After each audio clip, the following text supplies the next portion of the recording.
In the mountains of western North Carolina stands a house that should not exist. Biltmore Estate contains 250 rooms spread across 4 acres of floor space.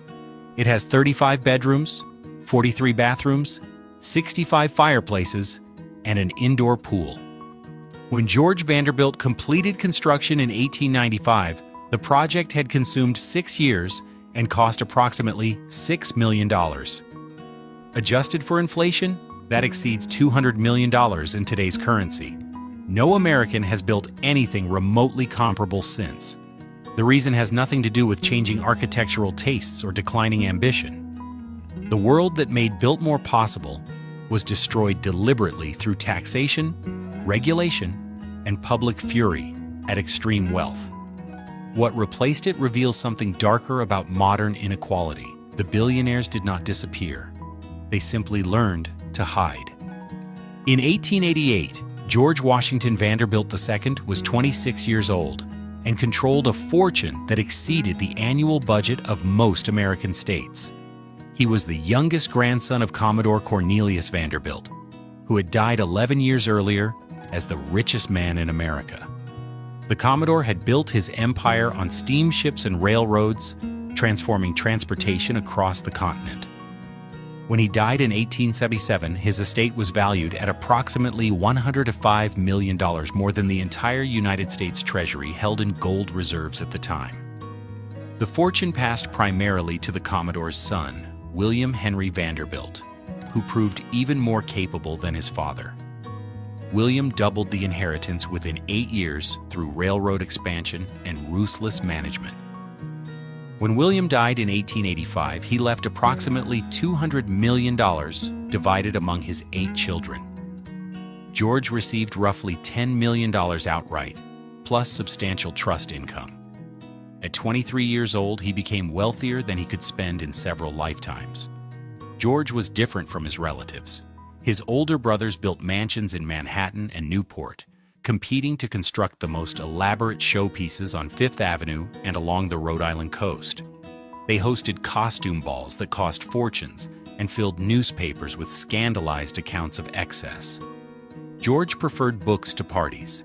He spoke 8 languages, collected art, and traveled Europe studying architecture and landscape design.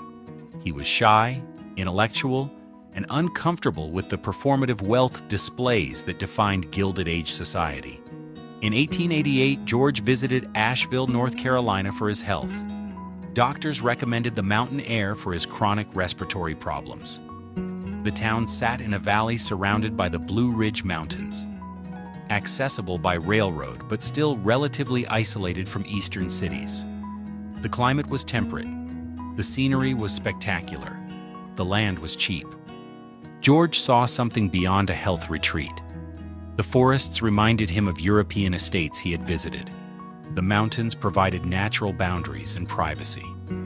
The region was economically depressed, which meant labor and materials would cost far less than in the industrialized North. He could build something here that would be impossible elsewhere. He began purchasing land immediately. By 1889, he had acquired approximately 125,000 acres surrounding Asheville, an area larger than many eastern cities. The price was remarkably low. Much of the land had been logged or farmed to exhaustion. Local owners, struggling economically after the Civil War's devastation of the South, sold eagerly to the wealthy Northerner offering cash. George hired the best designers money could procure. Richard Morris Hunt was America's preeminent architect, trained at the École des Beaux-Arts in Paris. Hunt had designed the pedestal for the Statue of Liberty and numerous Fifth Avenue mansions for the Vanderbilt family. He understood grand scale and classical proportion. George asked him to design a house worthy of the mountain setting. Frederick Law Olmsted received the landscape commission. Olmsted had designed Central Park in Manhattan and parks in dozens of American cities. He had pioneered the profession of landscape architecture in the United States. At 67 years old, he was at the peak of his capabilities and reputation. George wanted Olmsted to transform 125,000 acres of cutover forest and exhausted farmland into a planned landscape that would rival anything in Europe. The initial conception was modest by comparison to what eventually emerged. George spoke of building a country house where he could retreat from society and pursue his intellectual interests. Hunt sketched a comfortable residence. Olmsted proposed gardens and a working farm. The project expanded rapidly. Hunt's sketches grew more elaborate with each revision. George wanted a library to house his growing book collection, which already numbered in the thousands. He wanted guest rooms for extended visits from family and friends. He wanted entertainment spaces appropriate for occasional social obligations. He wanted technological systems that would make the house comfortable and modern. Hunt looked to the Loire Valley in France for inspiration. The château of the French Renaissance combined grandeur with livability, formality with elegance.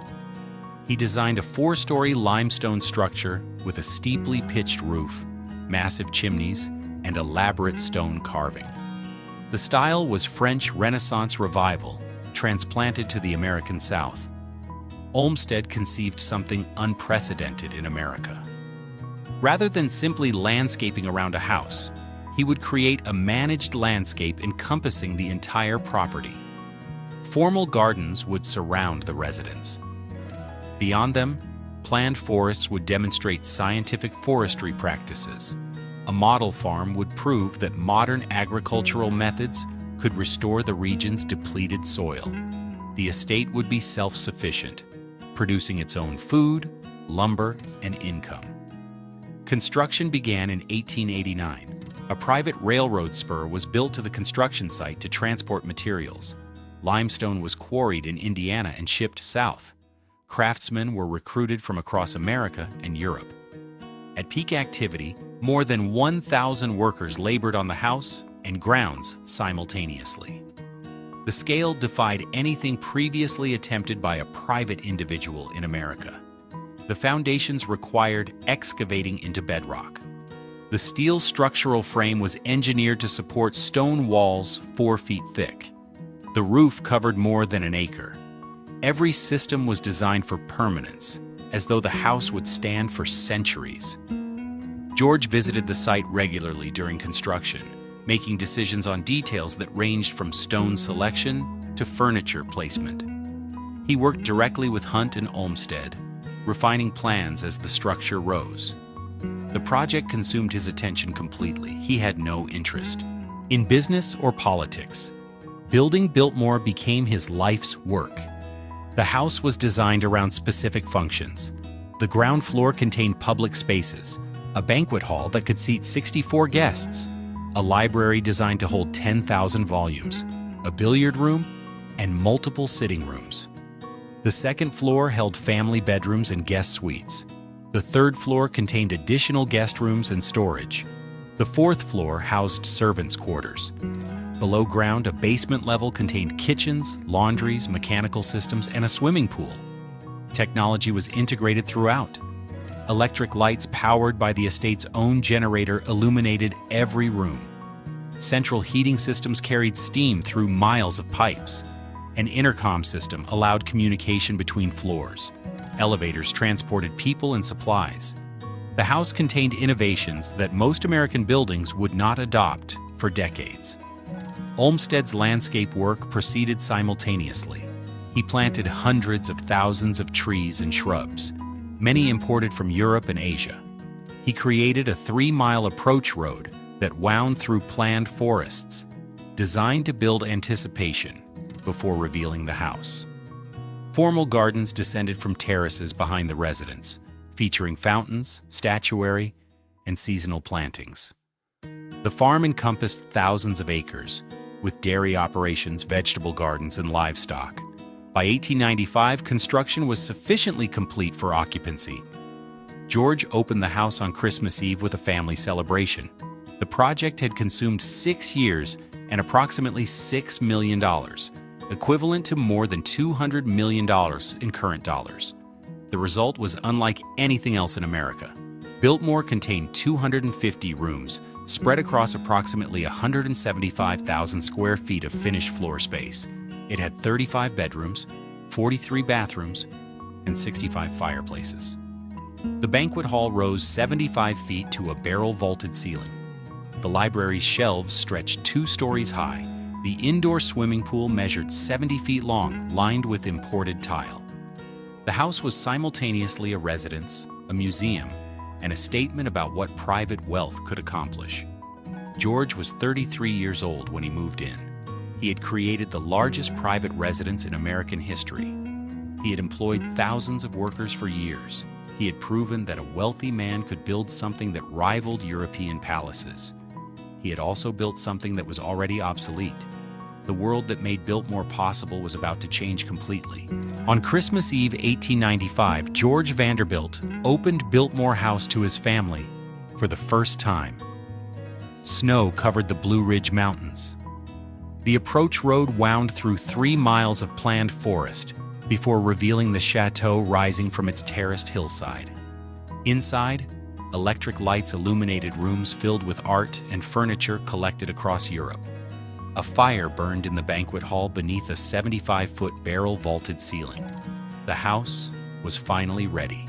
The numbers defined what George had built.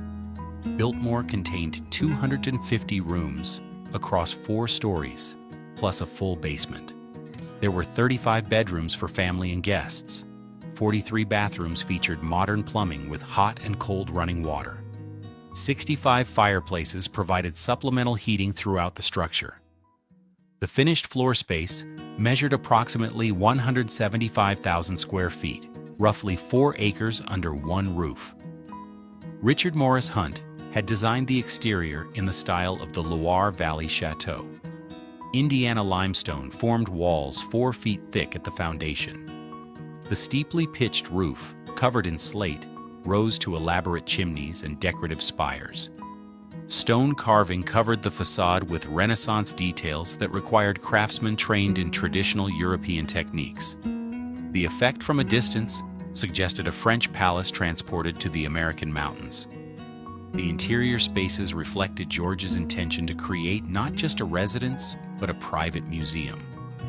The entrance hall rose 3 stories, lit by a massive wrought iron chandelier. The banquet hall could seat 64 guests at a single table beneath a ceiling painted with medieval designs. The library occupied 2 stories, with shelves designed to hold 10,000 volumes. George's collection already numbered more than 20,000 books in 8 languages. The winter garden brought the outdoors inside. A glass-roofed conservatory featured a central fountain surrounded by tropical plants that would bloom year-round. Palm trees reached toward skylights 3 stories above. The space demonstrated that technology could overcome climate, providing a permanent summer within the mountain winter. Recreation facilities reflected Gilded Age excess adapted to private use. The bowling alley in the basement featured equipment imported from European manufacturers. An indoor swimming pool measured 70 feet long, lined with tile, brought from manufacturers who specialized in Turkish baths. A gymnasium contained equipment for modern physical culture. These were luxuries that only the wealthiest hotels offered to the public.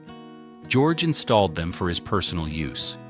The technological systems integrated throughout Biltmore represented the cutting edge of 1890s engineering. Electric lighting powered by the estate's own generating plant eliminated the need for gas or oil lamps. Central heating distributed steam through miles of copper pipes to radiators in every major room. An electric intercom system connected rooms across the vast house, allowing servants to receive instructions without walking the corridors. 2 elevators carried passengers and freight between floors. Refrigeration systems cooled rooms designated for food storage. These were innovations that most American buildings would not adopt for another generation.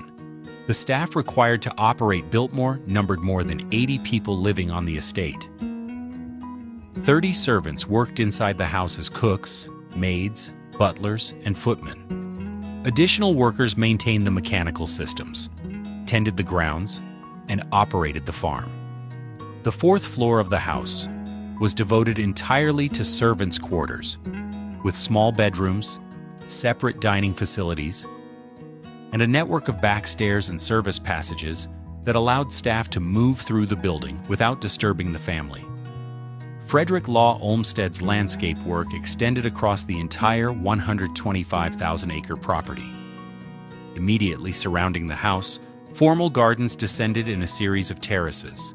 The Italian garden featured a reflecting pool and classical statuary. The walled garden enclosed 3 acres of flowering plants arranged in geometric beds. The shrub garden collected specimens from across the world in a naturalistic setting. The ramble offered walking paths through carefully planned woodland scenery. Beyond the formal gardens, Olmsted created what he called a managed forest.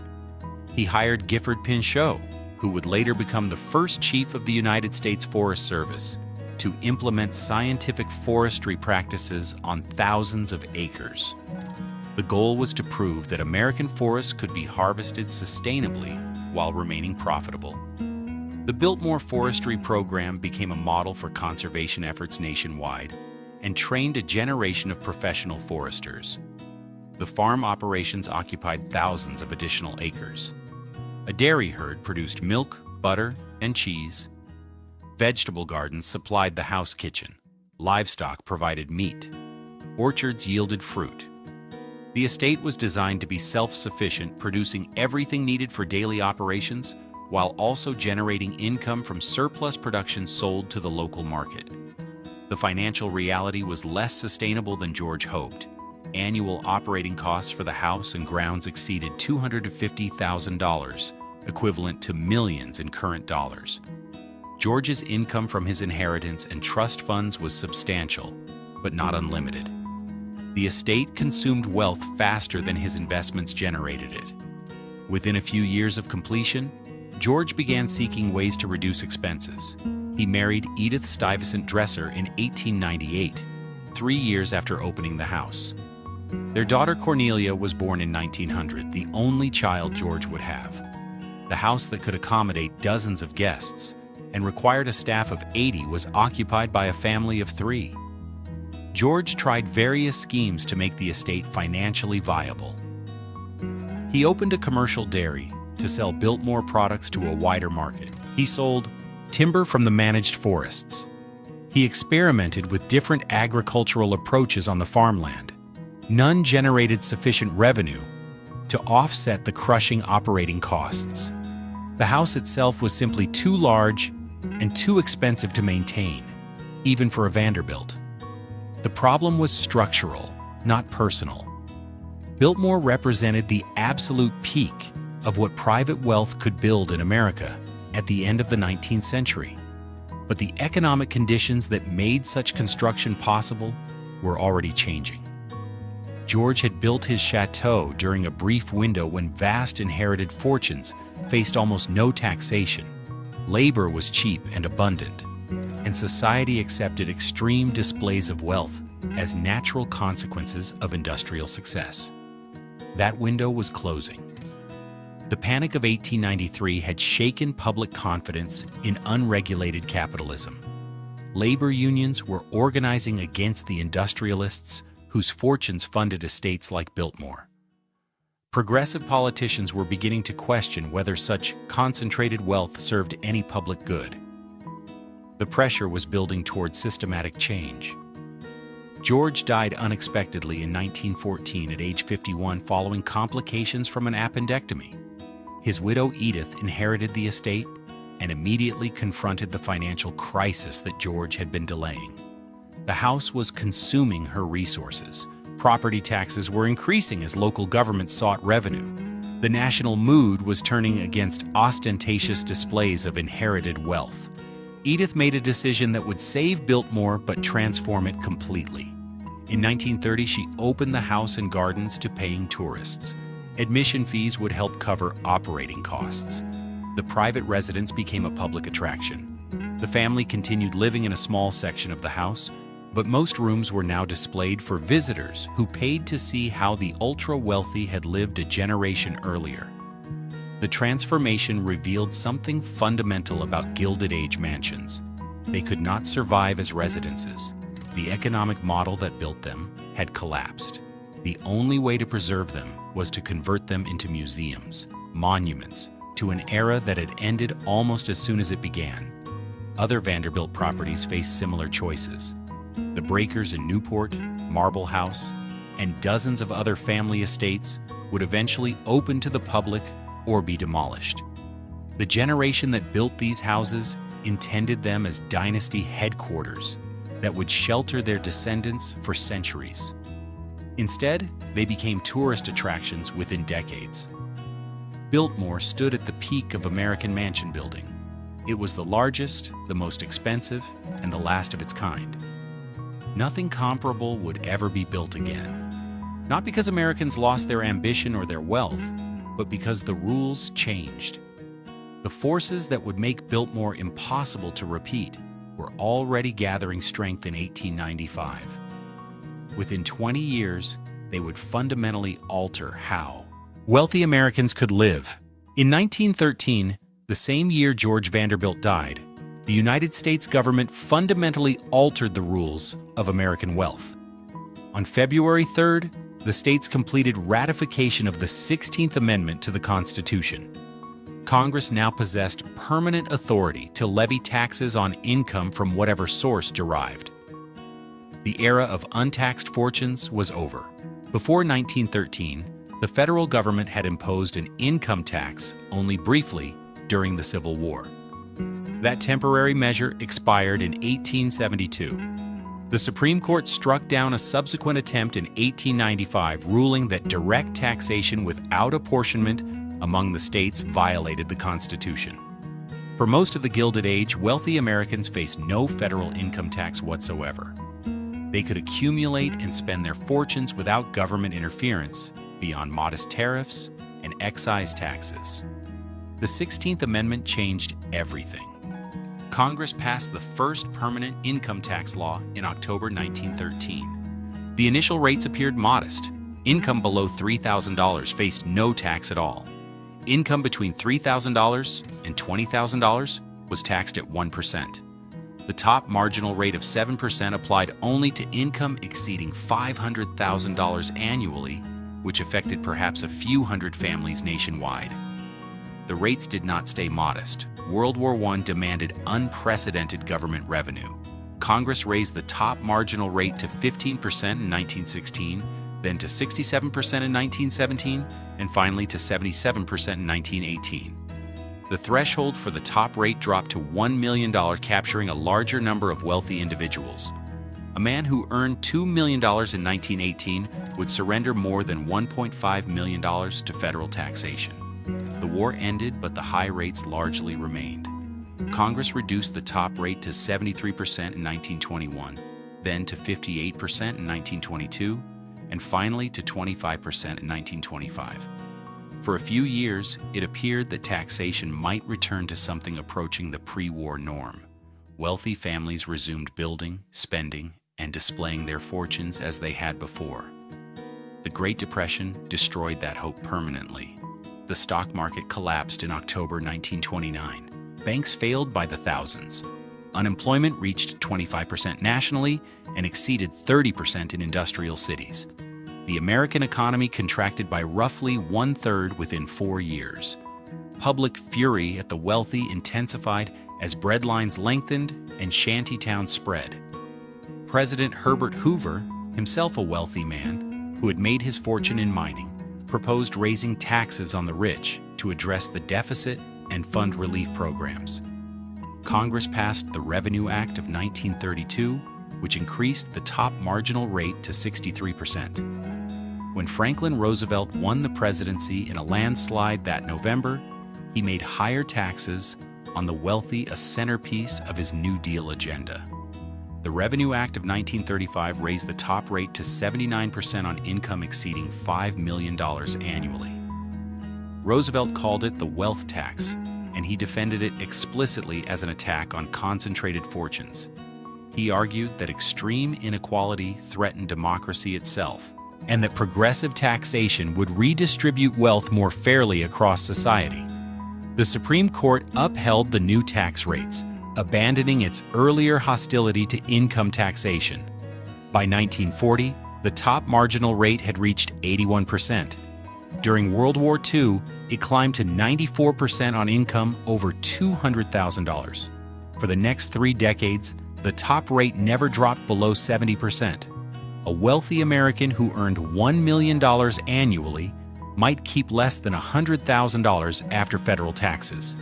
The income tax was only part of the squeeze on mansion economics. Estate taxes struck when wealth transferred between generations.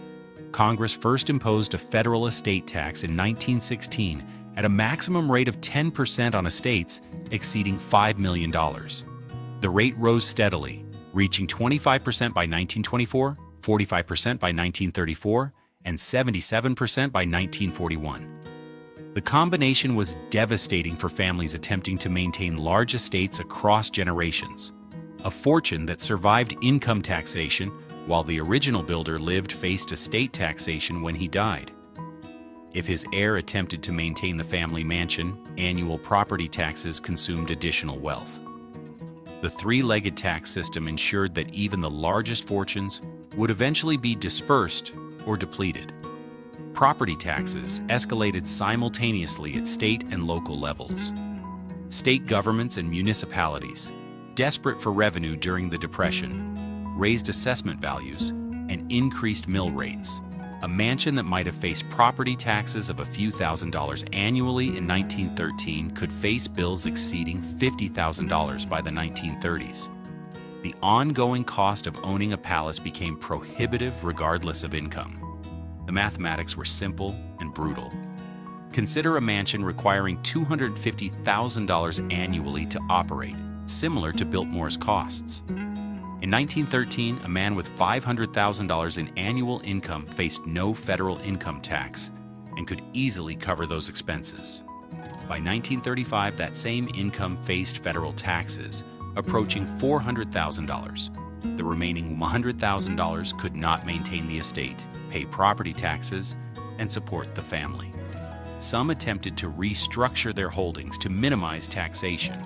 Trusts and foundations offered limited protection. Splitting assets among family members spread the burden. Strategic charitable giving reduced taxable estates, but these measures could only delay the inevitable for properties requiring hundreds of thousands of dollars in annual upkeep. The servants who maintained these houses were also disappearing. The domestic service industry, which had employed millions of Americans before World War I, contracted dramatically during the 1920s and collapsed during the Depression. Industrial jobs paid better than household service. Social attitudes shifted against servitude as a career.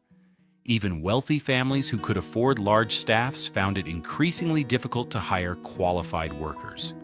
Labor laws added pressure. The Fair Labor Standards Act of 1938 established minimum wages and maximum hours for most workers. State laws mandated workers' compensation insurance. Union organizing brought collective bargaining to industries that supplied mansions with goods and services. The cheap, abundant labor that had made Gilded Age estates economically feasible was vanishing. Technology partially compensated. Modern appliances reduced the work required to maintain a large house. Central heating systems replaced coal furnaces that needed constant tending. Electric refrigeration eliminated ice delivery. Vacuum cleaners reduced the staff needed for cleaning. But no technology could eliminate the fundamental problem. A 250-room house remained vastly more expensive to operate than a 20-room house, regardless of mechanical improvements. The wealthy adapted by reducing scale. New construction in the 1920s and 1930s featured far fewer rooms than Gilded Age mansions. Wealthy families built large, comfortable homes, but not palaces. 20 or 30 rooms became the new standard for the very rich. 50 rooms marked exceptional ambition. No one attempted to match Biltmore's 250. Existing mansions became liabilities. Property that had been assets on balance sheets transformed into drains on family resources. The land might be valuable, but the buildings sitting on that land actively destroyed wealth through operating costs and taxation. Families faced a choice: maintain the mansion and watch the fortune disappear, or demolish the house and liquidate the asset. Most chose demolition. The mansion die-off would begin in earnest within a decade, but the economic forces that made it inevitable were already in place by the mid-1930s. Income tax, estate tax, and property tax had created an environment where building or maintaining a mega mansion was financially suicidal. The government had not made such houses illegal. It had simply made them impossible to sustain. The tax code had solved a political problem, extreme wealth inequality, which had threatened social stability during the Gilded Age. Was being systematically reduced through progressive taxation. Fortunes could still be built, but they could not be preserved intact across generations while maintaining ostentatious displays of consumption. Society had decided through its elected representatives that concentration of wealth at Vanderbilt levels was unacceptable. The question that remained was practical rather than political. The billionaires who survived this transformation did not become poor. They remained extraordinarily wealthy by any measure. They simply could no longer afford to live in 250-room houses. What would they do instead? The answer would reshape American elite culture entirely. The demolition began on Fifth Avenue. In 1926, the mansion that Cornelius Vanderbilt II had built at the corner of Fifth Avenue and 57th Street came down. Completed in 1883, the house had occupied an entire city block. It featured 130 rooms, a ballroom that could accommodate 200 guests, and interiors designed by the finest craftsmen in America. The family had lived there for 43 years. Demolition took less than 6 months. The site became commercial property. A bank and office building replaced the mansion, generating rental income that dwarfed what the residents had cost to maintain. The Vanderbilts had made the economically rational choice. The house was consuming wealth. The land beneath it was valuable. Demolition solved both problems simultaneously. The pattern repeated across Manhattan. William Kissam Vanderbilt's mansion at 660 Fifth Avenue, completed in 1883 at a cost equivalent to tens of millions in current dollars, was demolished in 1927. The house had been the first in New York designed in the French château style, setting a trend that dominated elite architecture for a generation. 44 years after construction, it became rubble. Caroline Schermerhorn Astor's mansion at Fifth Avenue and 65th Street disappeared in 1926. Mrs. Astor had been the queen of New York society, and her annual ball defined who belonged to the city's elite. Her ballroom could hold exactly 400 guests, giving rise to the phrase, "the 400," as shorthand for high society. The mansion that hosted this social power was razed to make room for a luxury apartment building. The statistics tell the story. In 1900, more than 100 major Gilded Age mansions lined Fifth Avenue between 42nd Street and 96th Street. These were not simply large houses.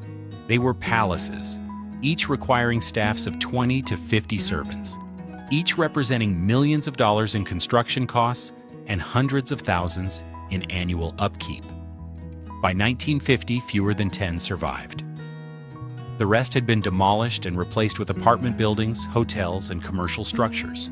The wave of destruction spread beyond Manhattan. Newport, Rhode Island, had been the summer capital of Gilded Age society.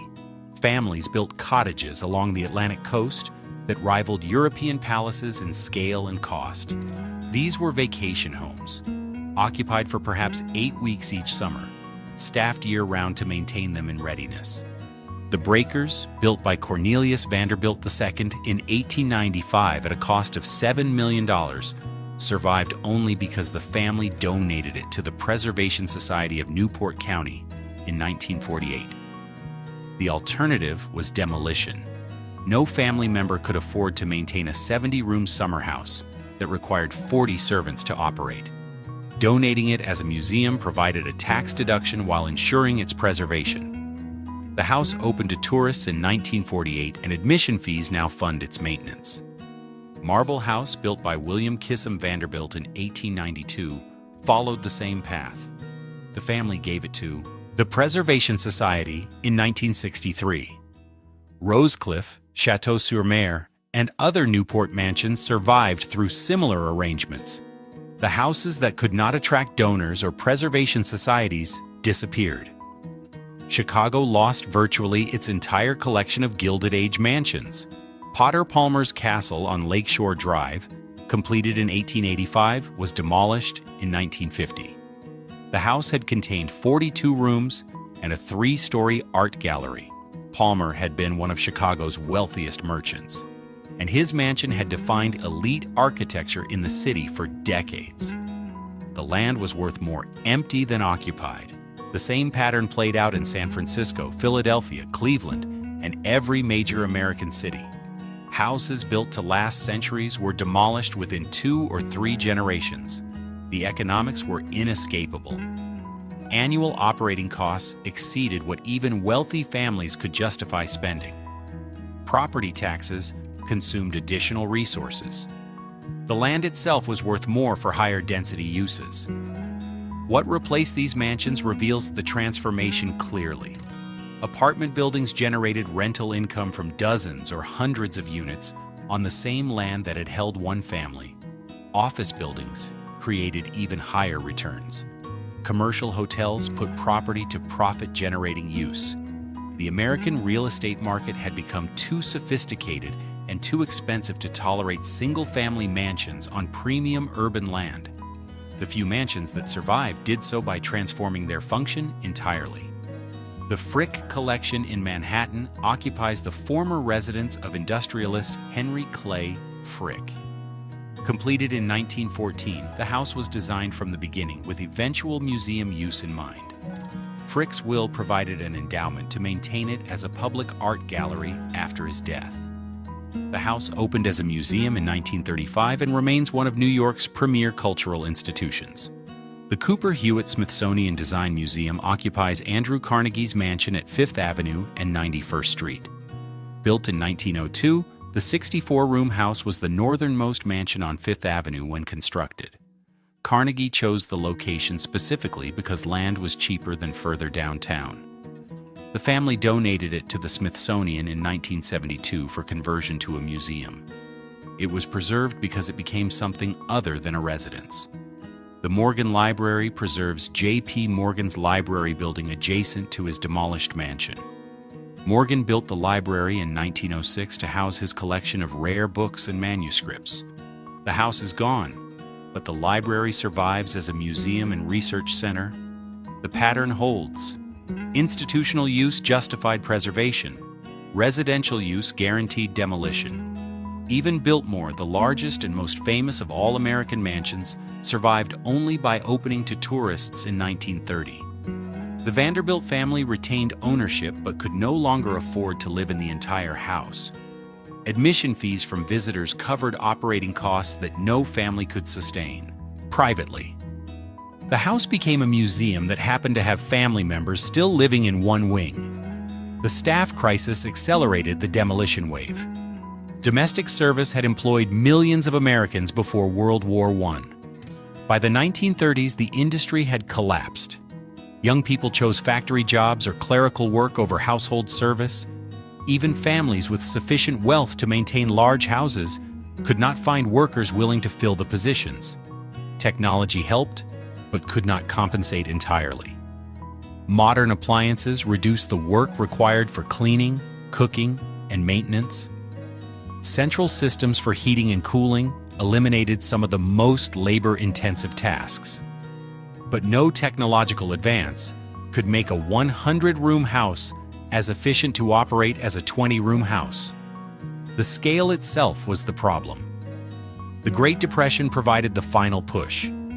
Families struggling to maintain enormous houses while their investment income disappeared faced stark choices. Some held on through the 1930s, consuming capital to cover operating losses. Most concluded that preserving the family fortune mattered more than preserving the family mansion. The houses came down. By 1950, the transformation was complete.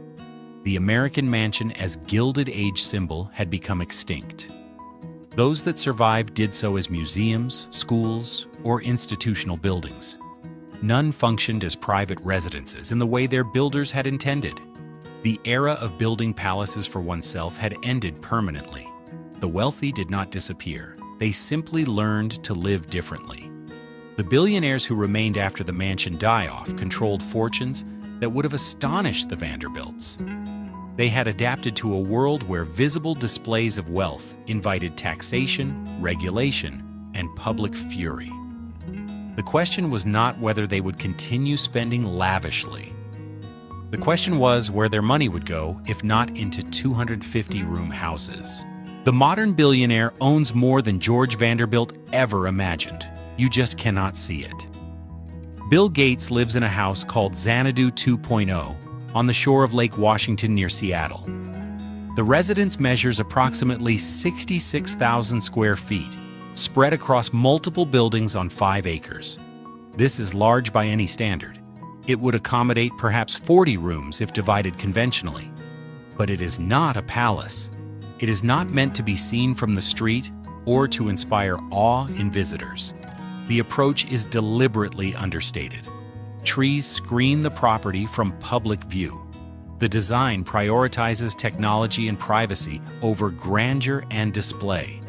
The house cost an estimated $63 million to build in the 1990s, a substantial sum but a fraction of what Gates could afford. His net worth has exceeded $100 billion at various points. He could have built 10 Biltmores. He chose not to. The decision was strategic, not modest. Jeff Bezos follows a similar pattern. His real estate holdings span multiple properties worth hundreds of millions collectively. A mansion in Beverly Hills, apartments in New York, a ranch in Texas, a compound in Washington. Each property is substantial, but none approaches palace scale. Bezos owns more total residential square footage than the Vanderbilts did, but he has distributed it across locations and hidden it behind corporate structures. The public rarely sees any of it. Mark Zuckerberg bought his Palo Alto home in 2011 for $7 million. The house itself is relatively modest for a billionaire, approximately 5,000 square feet. But Zuckerberg then purchased the 4 surrounding properties over the following years for a combined $43 million. The strategy was not expansion, but privacy. By controlling the neighboring land, he created a buffer zone that prevents close observation of his residence. The investment was defensive, not ostentatious. This pattern reflects a deliberate shift in how the ultra-wealthy approach residential real estate. The calculation has changed completely since the Gilded Age. Building a visible palace creates multiple problems that Gates, Bezos, and Zuckerberg understand instinctively. First, security.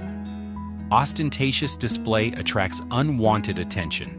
Kidnapping became a serious concern for wealthy families after the Lindbergh baby abduction in 1932.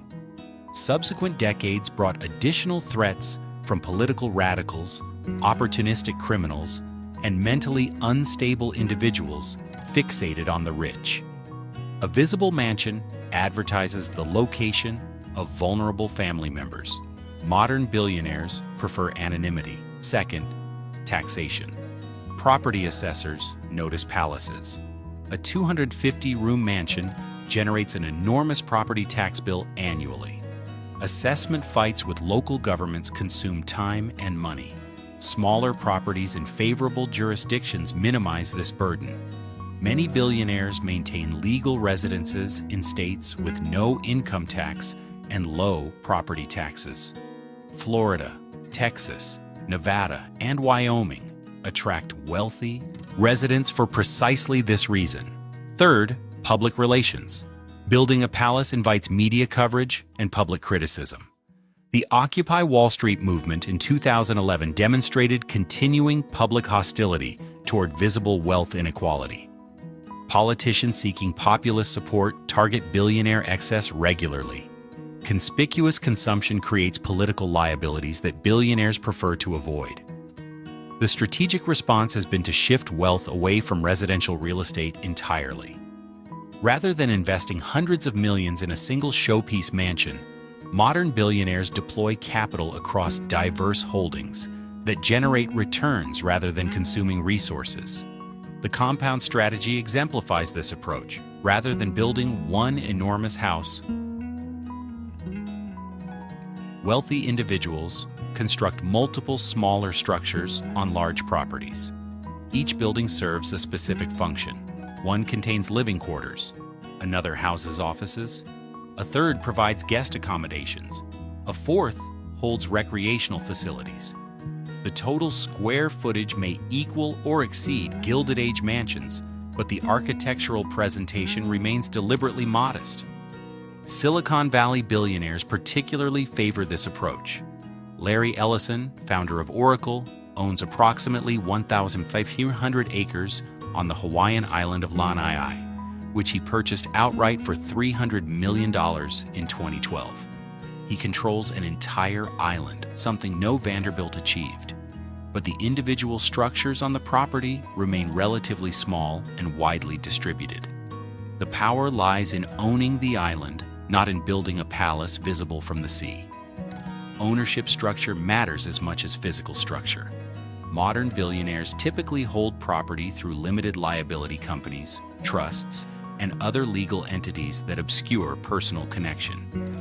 Public records may show that 123 Property Holdings LLC owns a particular estate, but connecting that entity to a specific billionaire requires substantial research.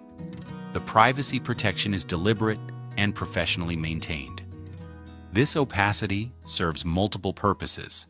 It complicates security threats by making it harder to locate family members. It reduces property tax assessments by eliminating the premium that attaches to celebrity ownership. It shields wealth from public scrutiny that might generate political pressure for higher taxation. The strategy treats residential real estate as a security liability to be minimized rather than a status symbol to be displayed.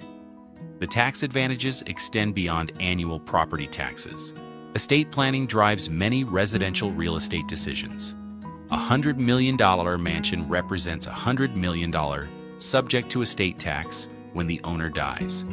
That same $100 million invested in productive assets generates income while growing in value, and sophisticated estate planning can shield much of it from taxation. The mansion consumes wealth. The investment portfolio multiplies it. Conservation easements provide additional benefits. Wealthy landowners who donate development rights on large properties receive substantial tax deductions while retaining use of the land. Ted Turner has used this strategy extensively on his numerous ranches across the American West. The land remains in his control, but he captures tax benefits by restricting future development. The calculation is straightforward. A billionaire with $10 billion in assets who builds a $500 million palace destroys wealth in multiple ways. Construction consumes capital. Annual operating costs consume additional capital. Property taxes consume more. The asset appreciates slowly, if at all, while requiring constant maintenance. When the owner dies, estate taxes claim a significant portion. The palace is a wealth destruction machine. That same $500 million invested in a diversified portfolio of stocks, bonds, and private equity generates substantial annual returns. The assets grow over time. Professional management minimizes tax liability. Estate planning structures protect the wealth for future generations. The portfolio is a wealth multiplication machine. Modern billionaires understand this calculation perfectly. They maintain comfortable residences, often quite large by normal standards, but they avoid the scale that defined Gilded Age mansions.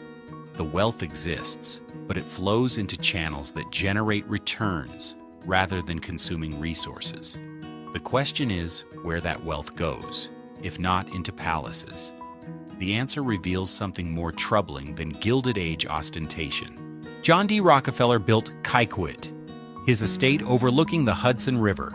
His foundation built the headquarters of the United Nations. The mansion cost millions. The foundation controls billions. Which represents more power?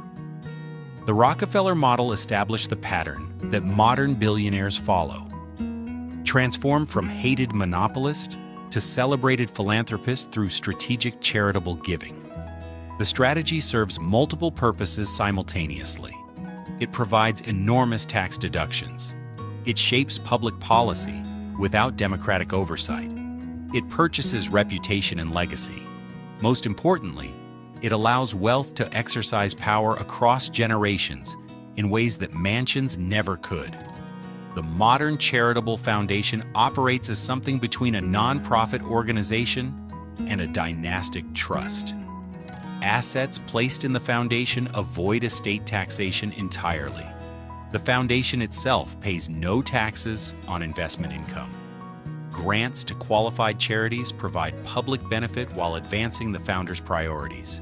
Family members often serve as trustees, controlling billions in perpetuity.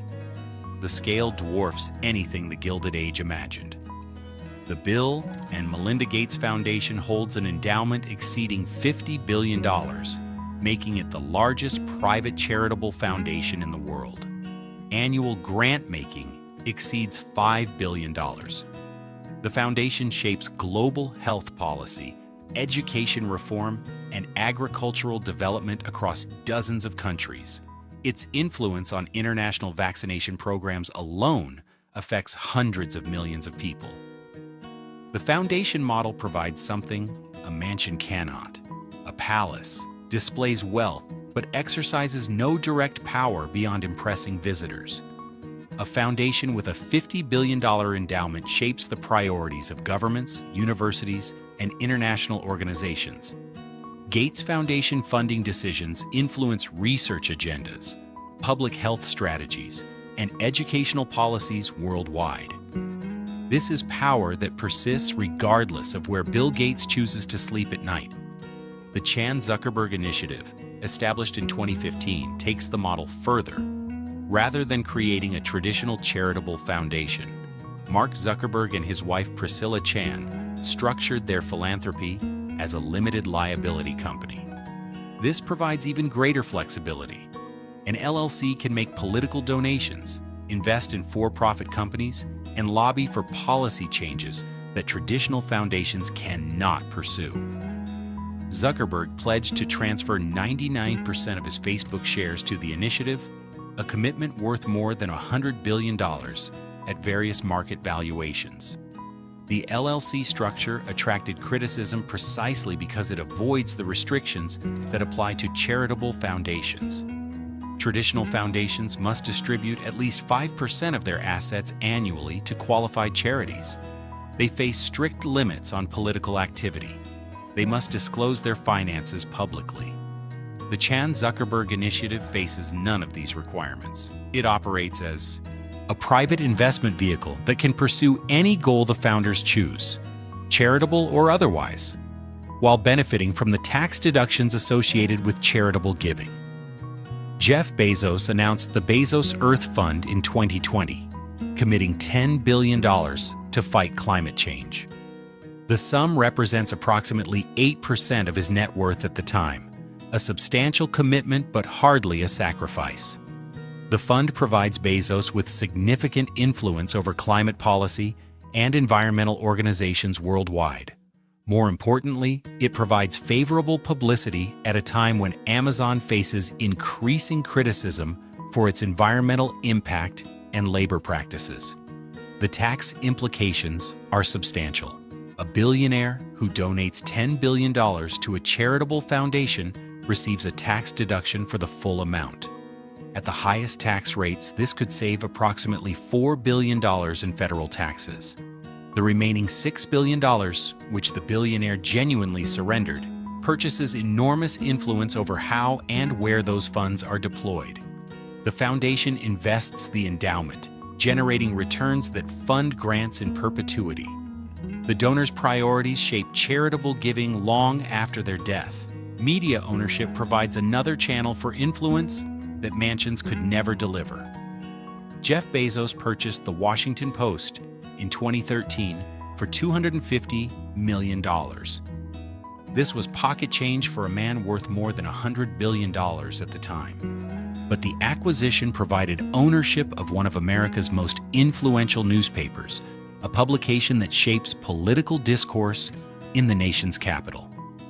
The Post operates independently under Bezos's ownership, maintaining journalistic standards that predate his acquisition.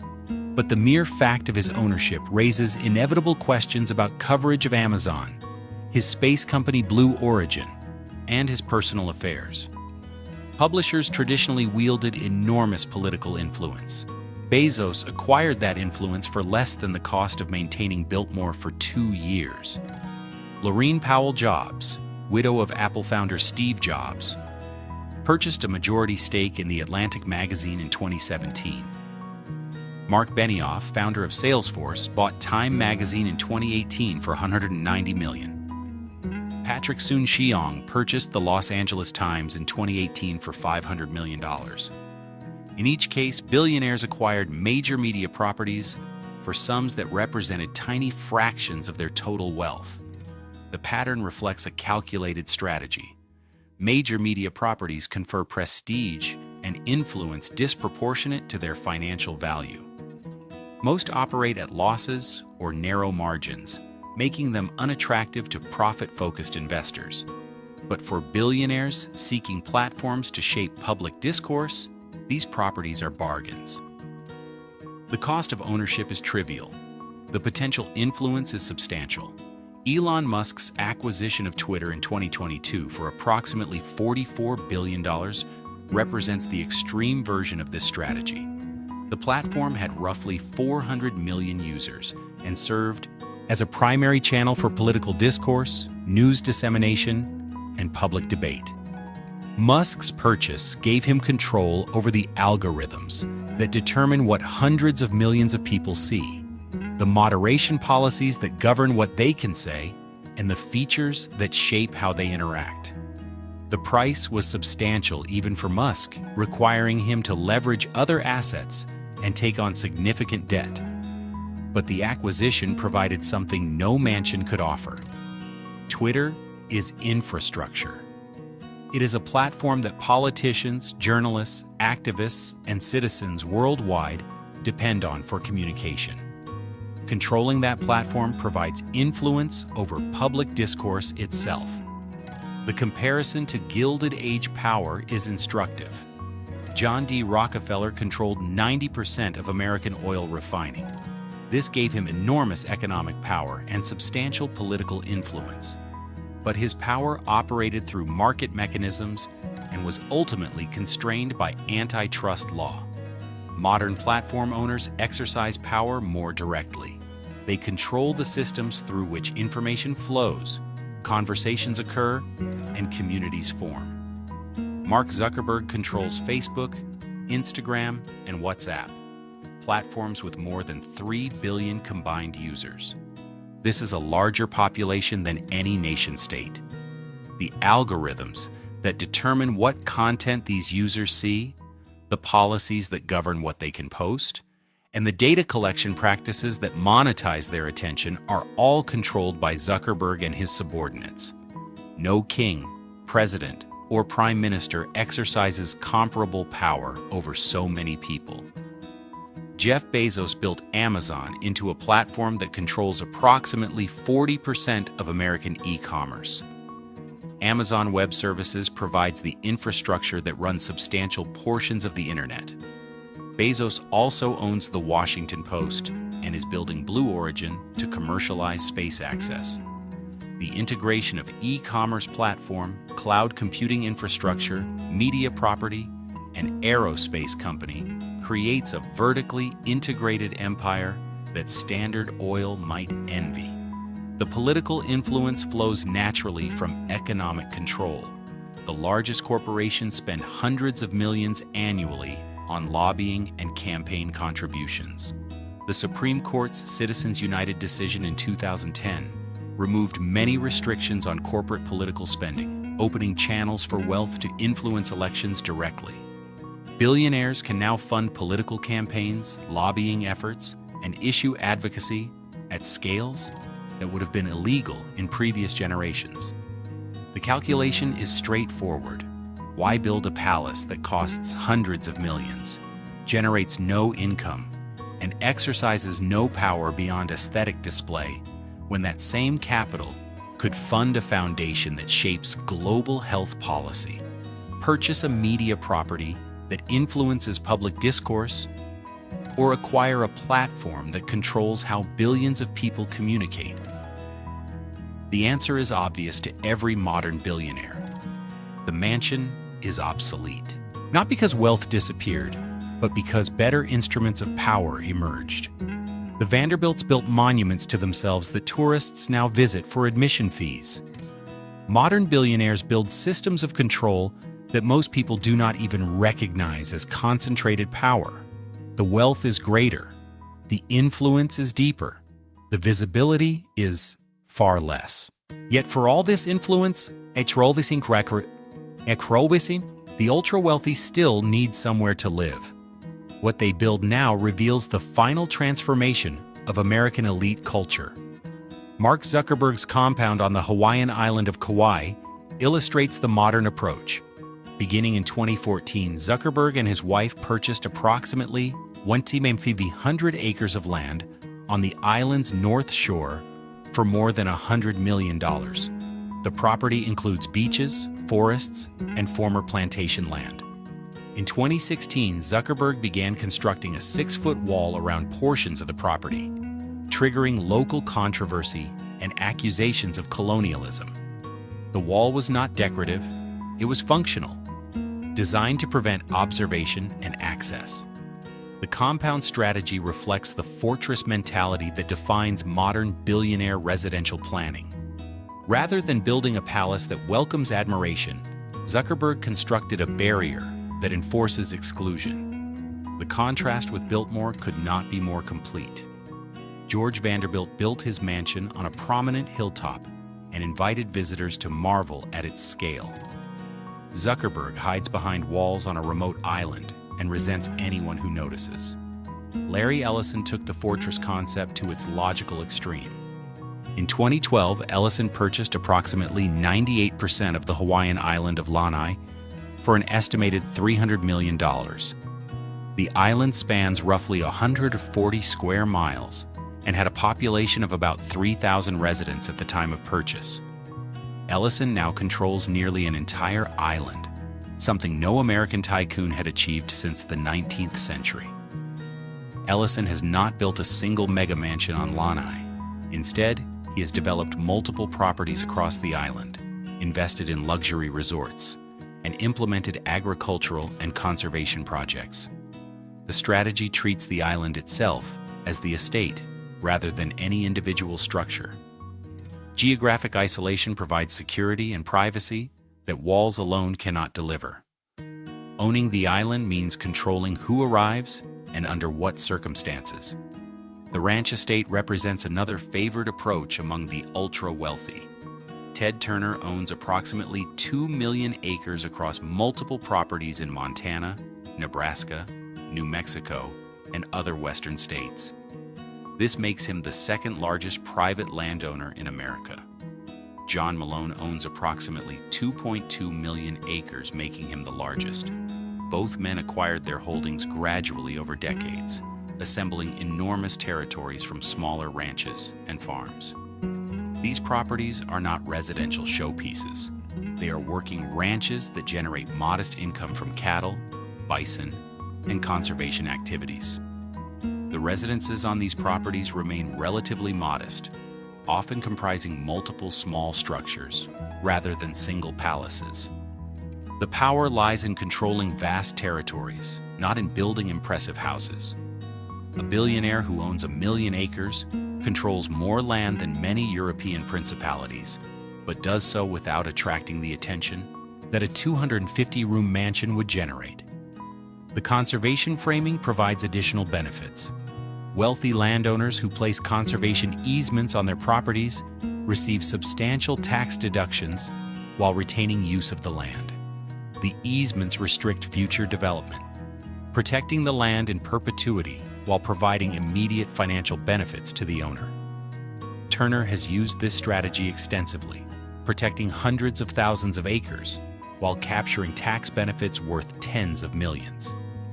The doomsday bunker trend reveals something darker about modern billionaire psychology. Since 2008, survivalist preparation has become increasingly common among Silicon Valley elites. Peter Thiel purchased property in New Zealand and obtained citizenship there, reportedly as insurance against social collapse in the United States. Other tech billionaires have followed similar strategies, acquiring remote properties as potential refugees. The bunker construction industry has grown to serve this demand. Companies now specialize in converting decommissioned missile silos into luxury underground residences. These facilities feature air filtration systems, independent power generation, extensive food storage, and security systems designed to withstand civil unrest or environmental catastrophe. Prices range from hundreds of thousands to tens of millions of dollars, depending on specifications. The psychology behind bunker preparation differs fundamentally from Gilded Age mansion building. Vanderbilt built Biltmore to display confidence and permanence. He expected his fortune and his family to endure for generations on that mountain. Modern billionaires building bunkers expect society to collapse and plan accordingly. The shift from palace to fortress to bunker traces a progression from confidence to anxiety to paranoia. Urban anonymity provides yet another strategy. Ken Griffin, founder of hedge fund Citadel, has purchased multiple floors in Chicago's highest residential buildings, rather than building a single mansion. The strategy provides luxury accommodation while avoiding the visibility of a standalone palace. High-rise living offers security advantages through controlled access, professional management, and the anonymity that comes from living among other wealthy residents rather than in an isolated estate. Griffin announced in 2021 that he would relocate Citadel's headquarters from Chicago to Miami, citing concerns about crime and Chicago's tax environment. Florida offers no state income tax, lower property taxes, and a political climate favorable to business interests. The move illustrates how modern billionaires prioritize tax efficiency over any particular location or architectural legacy.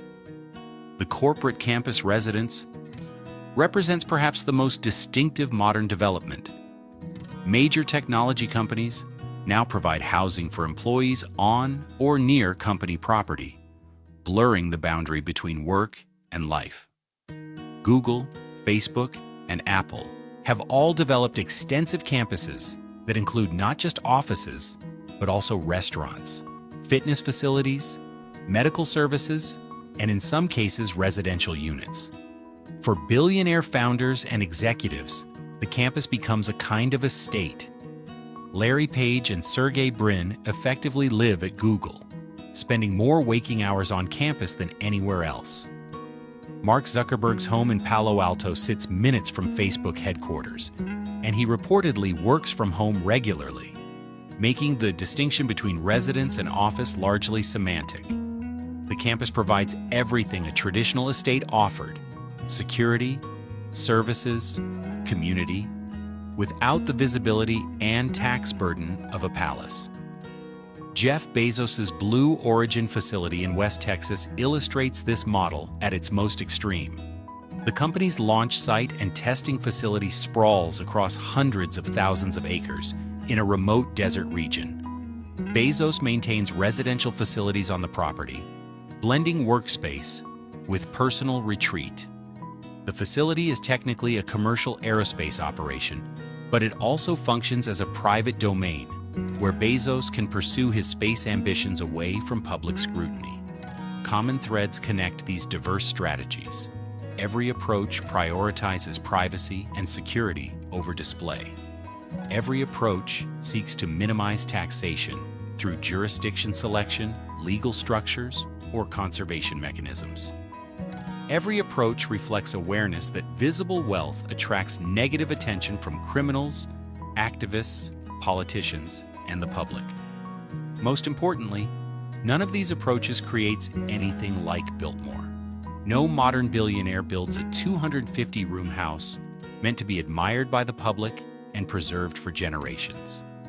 The ultra-wealthy still control enormous resources and occupy substantial properties, but they do so in ways designed to hide wealth rather than display it.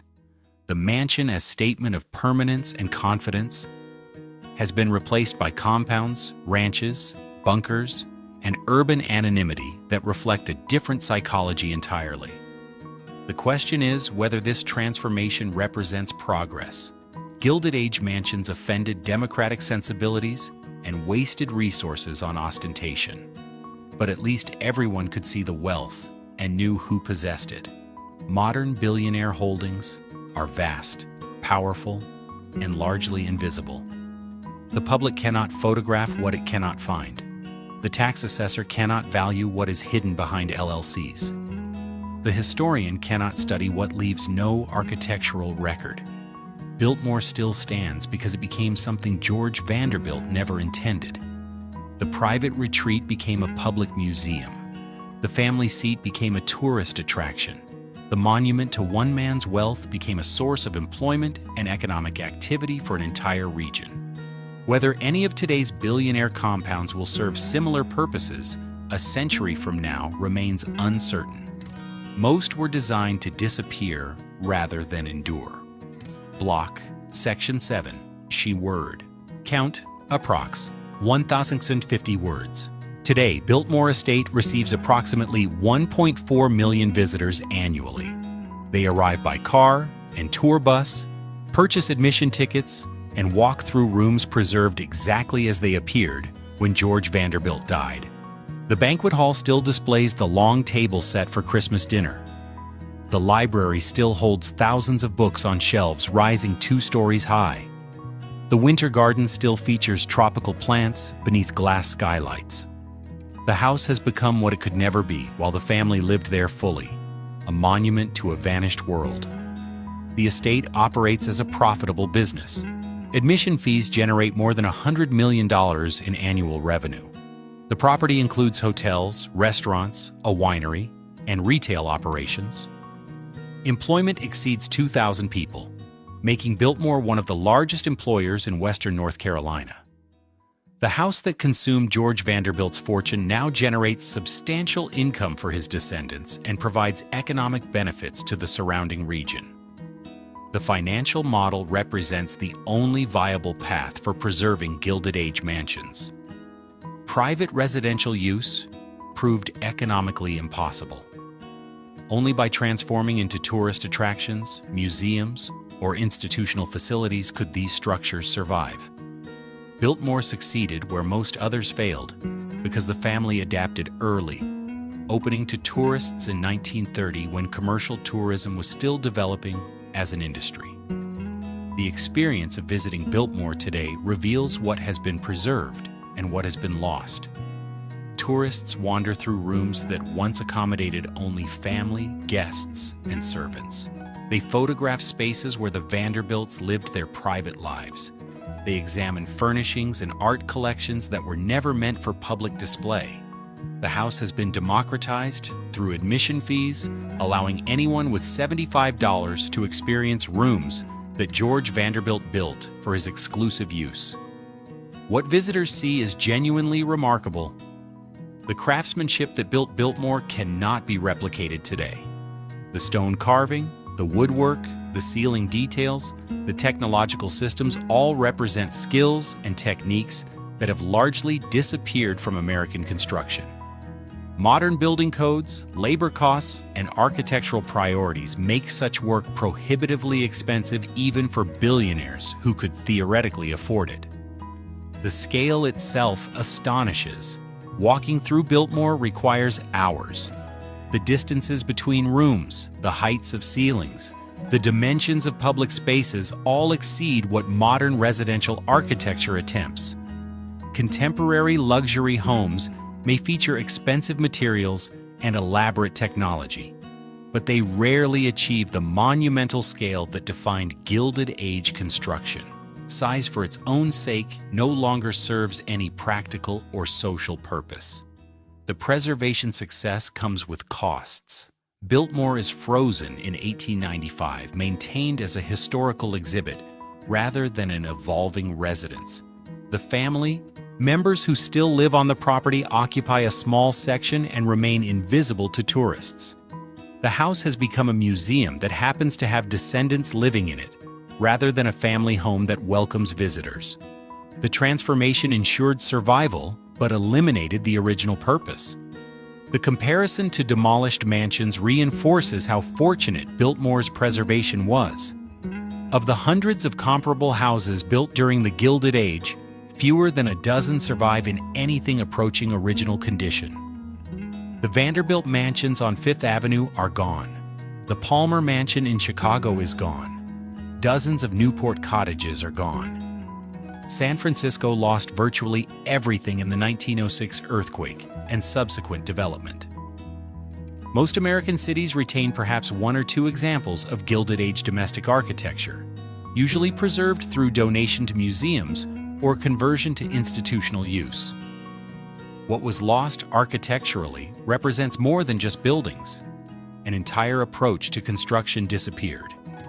The Gilded Age produced craftsmen who specialized in stone carving, decorative plasterwork, hand-forged metalwork, and other skills that required years of apprenticeship to master.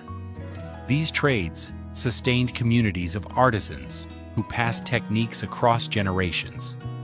When mansion construction ended, these skills largely vanished. Modern construction employs different methods, different materials, and different labor structures. The knowledge of how to build a Biltmore has been substantially lost. The cultural loss is harder to quantify. Gilded Age mansions represented a particular approach to wealth, one that valued permanent physical monuments over financial instruments. Vanderbilt built Biltmore to stand for centuries, to house generations of descendants, to serve as a visible testament to family achievement. He invested enormous resources in something that generated no financial return, but created aesthetic and cultural value that tourists still appreciate more than a century later. Modern billionaires make different choices. Their wealth flows into foundations, media properties, technology platforms, and investment portfolios that generate returns and exercise power. These instruments are more financially rational than mansions. They preserve and grow wealth rather than consuming it. They influence policy and shape society in ways that buildings cannot. But they create nothing that will draw tourists a century from now. The tax system that destroyed mansion economics funded genuine public goods. The revenue from progressive taxation built highways, schools, hospitals, and social programs that benefited millions of Americans. The Gilded Age concentrated wealth in the hands of a tiny elite, while leaving the majority of the population with limited access to education, healthcare, or economic opportunity. The tax reforms of the early 20th century redistributed resources in ways that created broader prosperity and social stability. Yet something was lost in the trade. The visible inequality of Gilded Age America was offensive, but it was visible. Everyone could see the mansions, identify their owners, and organize politically to challenge concentrated wealth. Ida Tarbell investigated Standard Oil because the company was large enough to be noticed. Labor unions organized against industrialists whose palaces demonstrated their wealth. Progressive politicians mobilized public anger at ostentatious displays of excess. Modern inequality is worse by most measures. The wealth gap between the richest Americans and the median household exceeds Gilded Age levels, but the inequality is less visible. Billionaires hide behind LLCs, foundations, and geographically dispersed holdings. They exercise power through platforms and media properties that most people do not recognize as instruments of concentrated wealth. The system is harder to challenge because it is harder to see. The case for visible wealth is not aesthetic or moral, it is practical. When inequality is visible, democratic societies can respond to it. Voters can demand taxation. Legislators can regulate monopolies. Journalists can investigate abuses. The system remains accountable, Because the evidence of concentrated power cannot be hidden. When inequality becomes invisible, accountability becomes more difficult. How does one investigate a foundation's influence over public health policy? How does one regulate a platform's control of information flow? How does one tax wealth that is distributed across hundreds of legal entities and dozens of jurisdictions? The modern ultra-wealthy have learned to exercise power without creating monuments that document that power. They have solved the problem that destroyed Gilded Age mansions by making their wealth and influence harder to perceive. The central question remains unresolved. Is modern invisibility better than Gilded Age ostentation? The answer depends on what aspects of wealth concentration concern you most. If the concern is wastefulness, modern efficiency is clearly superior. Billionaires who invest in productive assets rather than building 250-room houses allocate capital more rationally. Society benefits from investments in technology, research, and business development more than from additional palaces. If the concern is inequality itself, the comparison is less favorable. Wealth concentration has increased, not decreased. The ultra-wealthy control a larger share of total assets than they did in the Gilded Age. The tax system that destroyed mansions has been progressively weakened through lobbying and political influence. Top marginal rates have fallen from 94% to 37%. Estate taxes have been reduced substantially. The system that forced Biltmore to become a museum is weaker than at any point since the 1920s.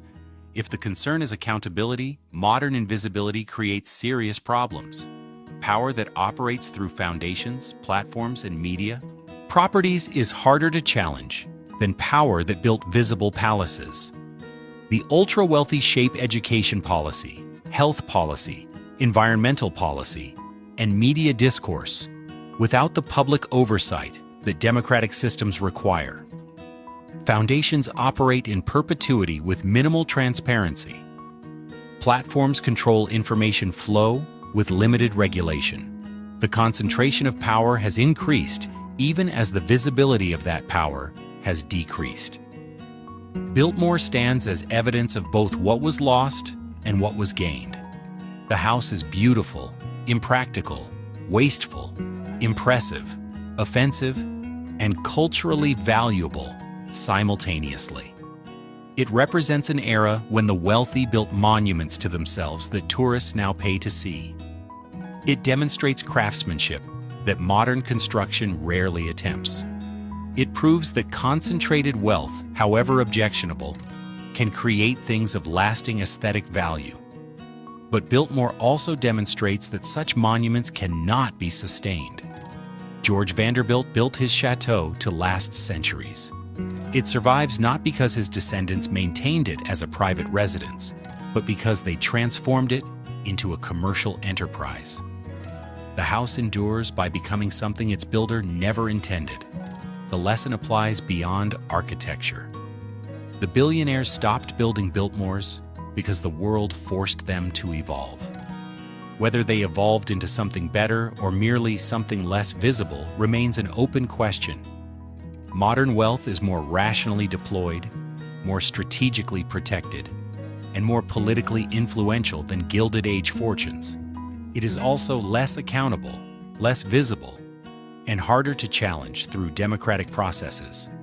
Standing on Biltmore's terrace, looking across the Blue Ridge Mountains that George Vanderbilt surveyed more than a century ago, visitors see a landscape that appears timeless. The forests have grown. The approach road winds through trees that were planted generations ago. The view stretches for miles in every direction, just as it did when Vanderbilt chose this hilltop for his mansion. The house still stands because it transformed. The fortune that built it dispersed because it could not be protected. The world that made such construction possible ended definitively within 2 decades of Biltmore's completion. Nothing comparable will be built again, not because Americans lack ambition or wealth, but because the incentives have changed completely. Whether future generations will visit museums dedicated to charitable foundations, tour the preserved headquarters of defunct platforms, or examine the archives of 21st century media empires remains uncertain. These institutions may exercise more power than Biltmore ever did, but they will leave fewer monuments for tourists to photograph.